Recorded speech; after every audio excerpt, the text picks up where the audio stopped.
I'm going to move on from the polemic now and actually start talking about the award for the community, because this stuff is actually really quite important.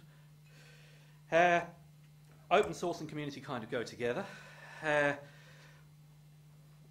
First one here is the Cycling Advocates Network. Okay, that's remember the time when volunteering for a group meant basically sitting there working the photocopier and then handing out leaflets. I'm glad that's over. The web has rather helped on that.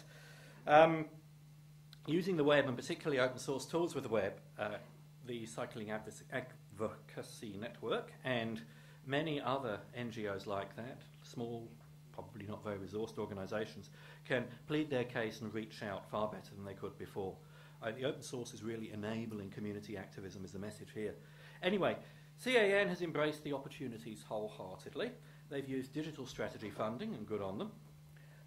And they've improved access to wealth of information on their site, and they've worked together with a very large number of cycling advocates, and they've put together a Web 2.0 site, helped by Dave Lane and Aggressive. I think we might have guessed that would be the case. Well done, Dave. So I'd ask you to put your hands together for these cycling advocates in question.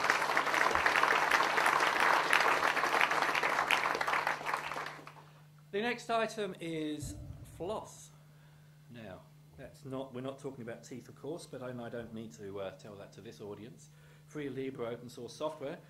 But there is the Floss Manuals project is being run by Adam Hyde, a New Zealander who works in Amsterdam. I'm sure many of us would agree that the documentation on some even very popular open source projects is perhaps not the best. Thank heavens for Google, is all I can say. But it really does help when you can get an actual proper manual for something. Especially for ordinary users, people are trying to encourage to use this stuff. So Adam Hyde has a Floss Manuals project. He brings volunteer writers together from around the globe, through a wiki, of course. And he creates books on demand and ships them, or of course he delivers them online for nothing. This is actually a really important initiative for people, for us, those of us, those of us who are used to Googling for stuff, fine, for difficult technical information, but to actually bring people along into this arena who've been used to printed manuals and everything, this is really important. So let's celebrate them.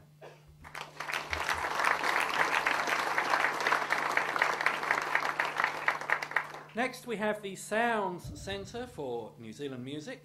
That's for using open source to improve access to New Zealand music. Now that's one of a network of national music information centres around the world. It promotes New Zealand composers. It helps make their works available to musicians, to students, to anybody with a passion for musical creativity. It brings music as a high art form even. Well, this is actually, again, this is an important issue. It's mapping a whole world. It's mapping a part of New Zealand. It's mapping our musical heritage. It's mapping our musical culture. And of course, a musical work can have many expressions. You've got the score, you've got performances, you've got recordings. What Sounds has done is to translate this rich world into an online experience that lets any one of us explore and discover without knowing anything about the sophisticated classification system that underlies the whole thing. And the secret of all this is Ruby on Rails. Well done, guys.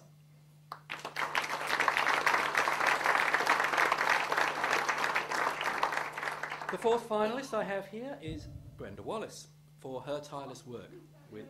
Yes, good on you, Brenda. You'll get to clap her again in a minute, okay? For Brenda Wallace for her tireless work with open source communities. And we all know how that needs passion and enthusiasm and, frankly, just jolly hard work. Brenda has a capacity for the latter as well as the former, and well done.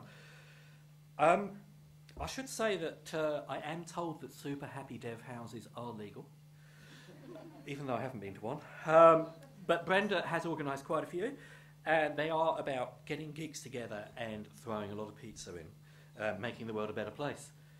Maybe it's a bit like this, only with pizza instead of the rather fine food we've had so far. Brenda's also a Linux chick, which is a community that support women who like Linux. And I think that's actually rather important. Undoubtedly, Linux development scene is male-dominated. Do we want it to remain that way? Well, I certainly don't.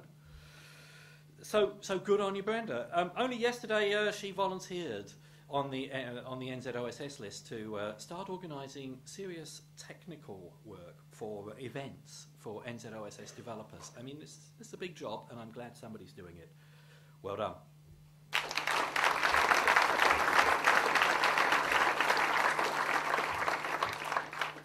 And the award goes to the Floss Manuals project.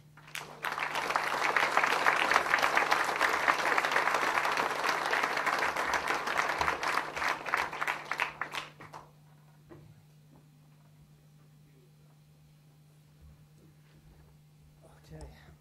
First of all, I should say that I'm not Adam Hyde, but this achievement is truly his, and because he's been working hard on this project since 2006, and he has done an incredible amount of work to conceptualize this project and source funding, developing tools, and demonstrating its potential to other people. So I'm truly honored to accept this award on behalf of Adam Hyde and the rest of FLAS communities. Thank you very much.